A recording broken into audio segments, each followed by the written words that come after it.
Assalamualaikum warahmatullahi wabarakatuh.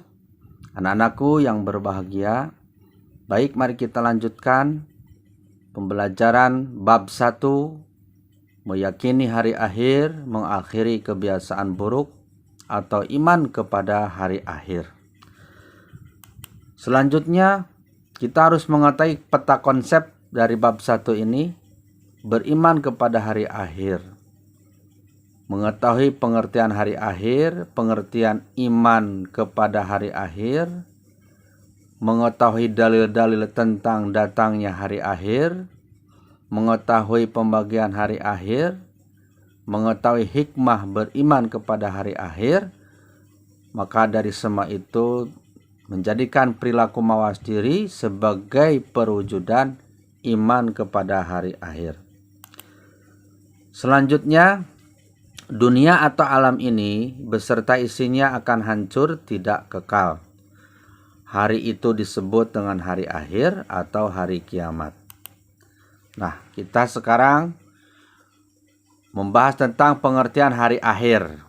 Jadi, hari akhir itu adalah berakhirnya semua kehidupan seluruh makhluk Allah, manusia, matahari, bintang-bintang, bulan, bumi, dan seluruh isinya akan dihancurkan. Selanjutnya, pengertian iman kepada hari akhir. Beriman kepada hari akhir merupakan rukun iman yang kelima. Umat Islam harus yakin dan percaya hari itu akan datang dan kelak manusia akan dibangkitkan dari kubur untuk menerima pengadilan dari Allah Subhanahu wa ta'ala. Kemudian kita harus mengetahui dalil-dalil nakli yang bersangkutan dengan hari akhir, yaitu mari kita membaca surah Al-Infitor urut 82 ayat 1 sampai 5, kemudian surah Al-Waqiah urut 56 ayat 4 sampai 6, kemudian Al-Hajj urut 22 ayat 7 dan Al-Qasas urut 28 ayat 88. Jadi ada 3 surat yang menunjukkan dalil-dalil hari akhir. Pertama, surah Al-Infitor ayat 1 sampai 5. Bismillahirrahmanirrahim.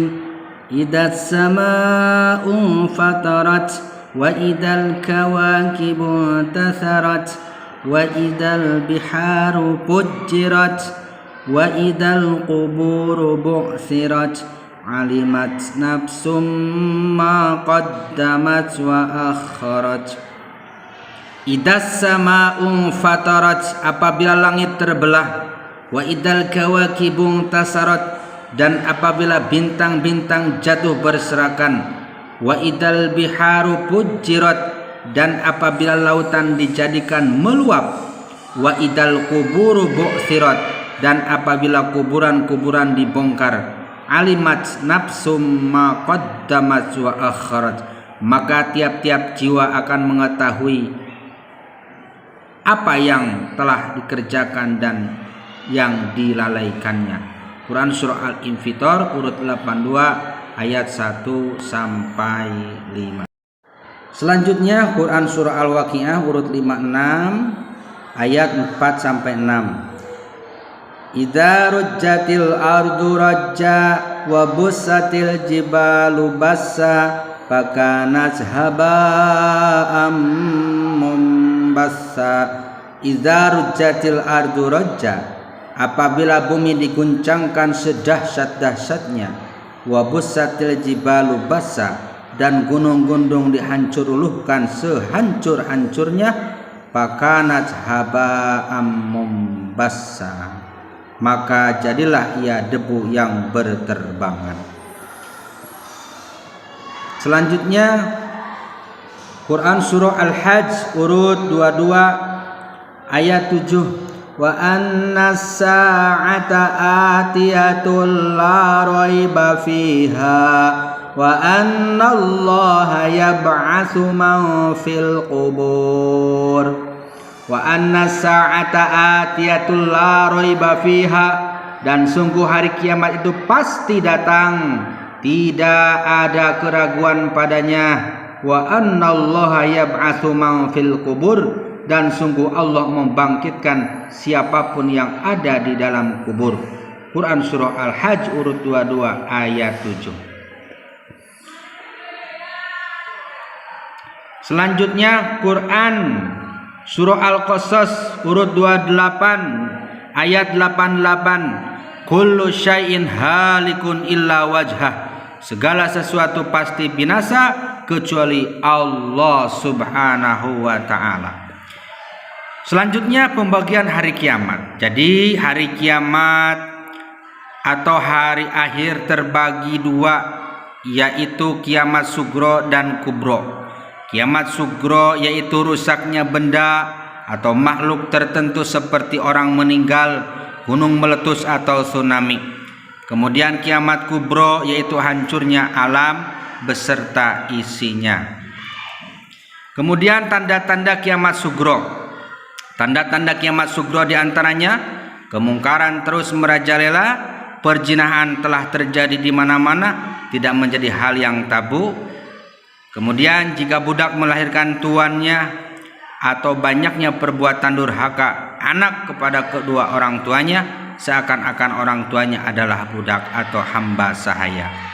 Selanjutnya anak-anak, coba lihat ke depan. Tanda-tanda kiamat kubro. Di antaranya 1. Matahari terbit dari barat.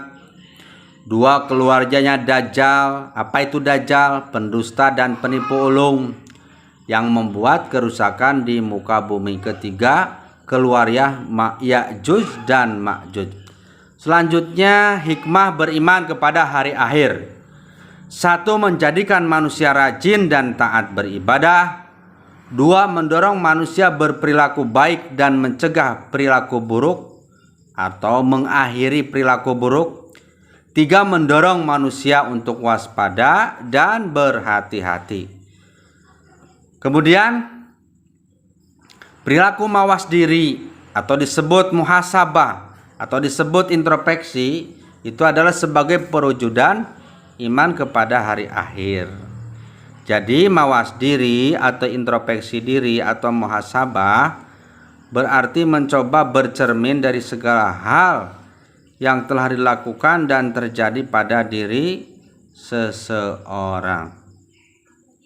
Itulah telah Bapak sampaikan, semoga anak-anakku bisa memahaminya dan ilmunya tambah barokah dan bermanfaat. Terima kasih. Wassalamualaikum warahmatullahi wabarakatuh.